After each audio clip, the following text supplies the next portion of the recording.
So I'll introduce you to the residents we have here. So starting on this side, we have got Savannah, who is on your guys' right-hand side. So she's the one standing up, who looks very, very small, compared to Carew, who is on her right-hand side there. So Carew is slightly larger, this is the best way to tell Savannah and Carew apart. Whereas over on that side, we've got Tanami and Gibson. Tanami is the very long-looking meerkat, whereas Gibson looks pretty much like Carew, a bit scruffy in the face, but that's just because he's getting on a bit, bless him. So we do only have 4 meerkats in total now. So originally, when we found out about meerkats needing a new home, we were supposed to have 9, which were victims of the illegal cat trade, who were on their way towards us. But unfortunately, only 6 actually survived that journey, and that was because of how poorly conditioned they were kept in. And then unfortunately, over the past couple of years, we have lost a few of our original 6 meerkats. So we do now only have 2 meerkats, which are victims of the illegal cat trade of our original group, and that is Carew, our male on this side, and Gibson, our male over on that side. For the 2 other meerkats you see here today, so Savannah and Tanami, they have had the perfect lives from day dot. So for example, Savannah, she came from Dartmoor Zoo within the UK, whereas Tanami, she came from Chester Zoo within the UK. So both girls have had amazing lives since day dot, and they are simply here to keep our boys company. No meerkat should be left on their own, because it can become very vulnerable for them and also incredibly lonely as well. But like I said, they have had the perfect lives from day dot. Unfortunately though, for our 2 boys, they have not had the best start of luck. So both boys were found and rescued by the AAP all the way in Belgium. And when they were found in Belgium, unfortunately they were kept in pairs for breeding purposes only. So to continue the cycle of breeding, it obviously had to be pairs of 1 female and 1 male. And that was from the moment they were born to essentially the end of their lives. Now, because our meerkats were kept in pairs since day dot, they generally believe a mob of meerkats is only 2 members. Where if we've ever watched Meerkat Manor or been lucky enough to see them in the wild, we can actually get mobs of meerkats to range between 50 to 60 plus. We can get some very big mobs out there. But because our meerkats generally believe it's only 2 members, it makes it very difficult for us to add new meerkats in and create one big mob of meerkats like you can actually see in other collections. Only because when 2 separate mobs, so for example, if Tanami's mob managed to get over the barrier, they can actually fight to the death, and that's all to defend those territories and food resources. So because of that high chance of injuries, it means we have to keep our meerkats separated at all times in their original pairs. Obviously, potentially when Carew and Gibson do pass away, that's when we can think about making one big mob of meerkats like you would naturally see in other collections. But because of Carew and Gibson's upbringing, we have to respect the fact that they believe a mob is only 2 members. And the last thing you want to do is cause any unnecessary harm or stress to the animals if they're happy being in pairs. So this is the amount of meerkats we will be having for the time being until potentially Carew and Gibson do pass away over to their next lives, essentially. But not only were our boys kept in pairs, unfortunately they were not kept in the greatest of conditions either. Some of them were found in rabbit hutches, and none of them had access to the outside whatsoever. So not even to the substrate of sand. Sand is incredibly important to our meerkats because our meerkats do originate from southern Africa, found in deserts such as Yanambi. So obviously they need access to that sand because out in the wild, this is where they dig these incredible, elaborate, long tunnels underground, which is where you can actually find them living. So the first thing our meerkats did when they arrived here at the Haven was dig as many holes as possible. It was absolutely incredible to witness this first ever natural behaviour finally being performed. Now, every single day, one of us keepers will come across this sand and will rake over it, covering every hole and tunnel they've made, just so they can start again every single day, encouraging them to show those natural behaviours every single day, even though this is captivity. But not only were they not kept in the greatest of conditions, unfortunately they were not fed the correct diet. So a lot of them were suffering with health complications such as obesity, hence why only 6 survived the journey to us. Our meerkats are insectivores, but will occasionally eat small mammals if they were to come across them in the wild. So to imitate that into captivity's diet, every dinner time they'll get something a bit more meatier, such as a mouse, or even some meat substances such as mince, to give them the overall protein of a balanced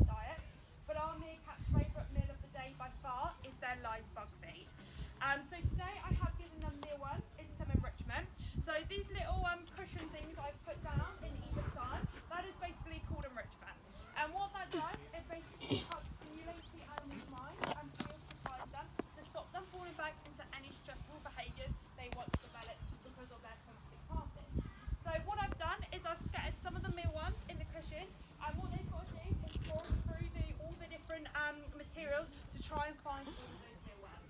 So this is something they'll go back to all throughout the day to try and find all the hidden mealworms who have hidden. Interesting. But they don't just get mealworms every single day, they'll get a different bug every day. So that will either be a Mario worm, mealworm, waxworm, locust, cockroach, beetle, any sort of bugs we can grab hold of, we will always prioritise our mealworms. Now these bugs do have to be alive because of one of two reasons. One, they simply prefer it that way. We were donated a couple months ago some dried mealworms that you usually give to garden beds. We did trial it on our meerkats, but they ended up digging a hole and then burying the mealworms in them. So they made it perfectly clear they do not like them for sweets. They'd rather them die. And second of all, we can encourage and show you guys their natural behaviours and foraging and hunting.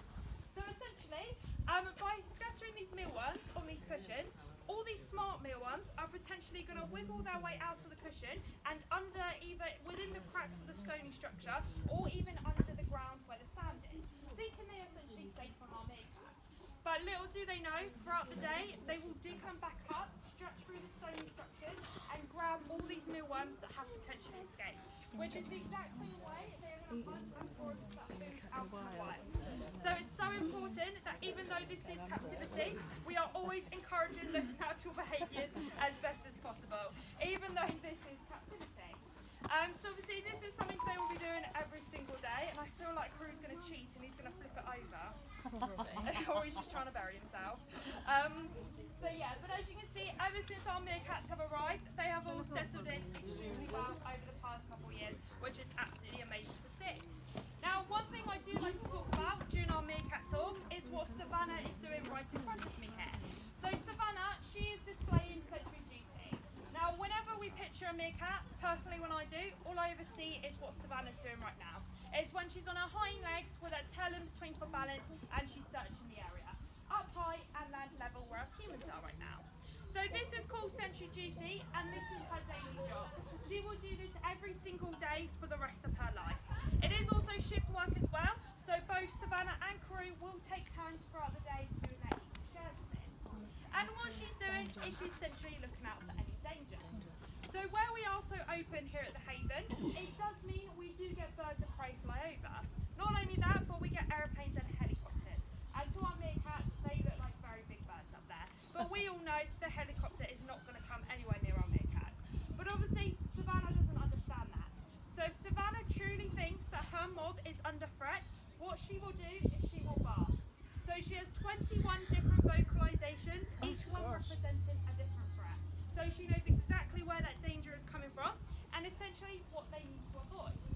Now once she's barked to alert everyone, all you're going to see is all of our meerkats run inside here into this home we've built there. And then after a few moments they're all going to waddle out and pretend like nothing ever happened, because essentially the coast is now clear.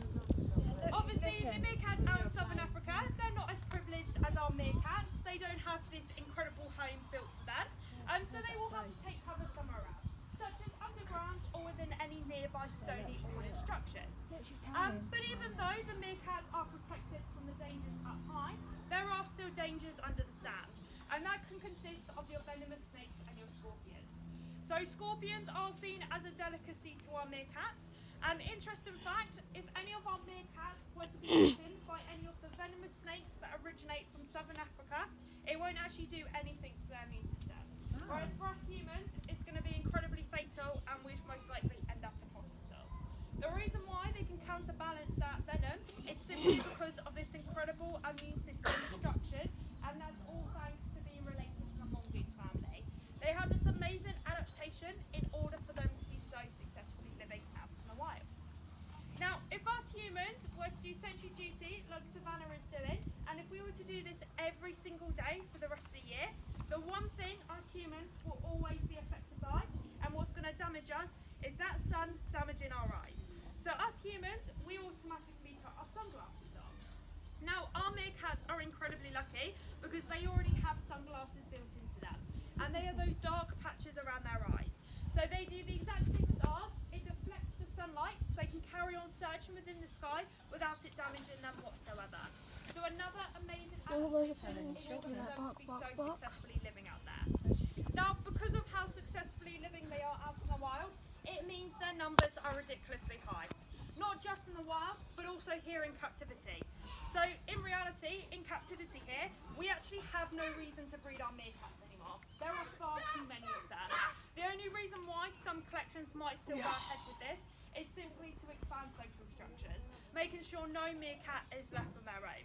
So the 4 meerkats you see here today in front of you, we will not be breeding off of any of them. Some of them were forced to do that at the beginning of their lives, so we'd be seen as twice as bad. Our meerkats are simply here for that retirement life only, to be spoiled and pampered every single day until the day comes and they pass over to their next life. And as you can see, they are definitely loving it here at the Haven. Does anyone have any questions at all about our meerkats, or anything particularly you guys would like to know about them? Yeah? How old are they? Very good question. So, some of them I know the exact age, some of them I know about possibly this age, possibly not. So, Tanamai, who is the female over on that side, she's the youngest and she is 2 years of age. So the male she's with, Gibson, he's now 10 years of age, so he is our oldest meerkat, whereas Savannah and Caru's got to be about 10 now, surely. He is getting on a bit, so he's either 9 or 10, and Savannah, she's either 8 or 9, she's got to be now. All I know is you've got the youngest and the oldest over on that side. But our meerkats can live up to about 12 years of age here in captivity, but obviously because of Caru and Gibson's upbringing, we don't know if they're going to live to that full potential. So that is why we class Gibson as one of our oldies now, because he's at 10, and that's kind of what we expected. So where do you get some others from when one of them passes on? Do you like have another place you can get another one from? Yeah, so potentially we'll go back to the AAP and see if they've got any meerkats that need a new home. If not, that's amazing news, because it means there's not any that obviously have been victimised. So then potentially what we'll do is we'll reach out to other collections like we did with Savannah and Tanamai to see if anyone's got either any surplus meerkats that can't be mixed in with the group because they just don't get on with the group, or if there's any meerkats who are too old now and they need that retirement, so they need a bit of chilling out time, which is what we give them here. Because obviously, because we are such a small collection, a small animal group, so obviously have another meerkat here, I think it'll give them that kind of peace of mind that they deserve, because obviously being a big mob can be a bit too much, especially in their older age now. So what would you do if she passed away and she was on her own? So she was on her own, potentially we could try and mix Savannah on that side, but we don't know how Gibson's going to So you'd have to see what's happened. So we have to see. The second issue we have is Savannah and Tanamai. So in the meerkat world, you have one female who rules the rooster, and essentially if she has daughters and her daughters decide to breed with one of her men, that automatically killed and pushed out. One female literally rules the rooster. Now over the past couple of years, Savannah, even though she's been in her own separate mob, she shows signs that she's in charge of everyone. So whenever she's barked, or every single meerkat we've had has listened to her. Whether or not she's faking it or not, because she's just joking around, they have always followed her. So she's always shown us alpha signs essentially. Tanamai, because she's the youngest, we have noticed she's been showing some authority. She does not like Savannah because she knows Savannah's in charge. She hates it. That's awkward. So potentially having 2 females head to head to show dominance, that's never going to work out. No. But because Savannah's now getting in her old age, she might realise that actually I'm too old for this now. Tanamai, you're the youngest, you're a lot stronger than me, you can take it. Right. And it might kind of settle her down. Hopefully. Hopefully, fingers crossed. If not, we will then ask other collections to see if anyone's got any surplus. If for no reason there isn't, potentially what we could do, she could go to a different collection and join a bigger group. The last thing we want is for any of our animals to be on their own. There is always a second chance somewhere. One way or another, there will be a second chance. But that is the potential to happen. Okay, thank you. Any other questions? Okay, thank you.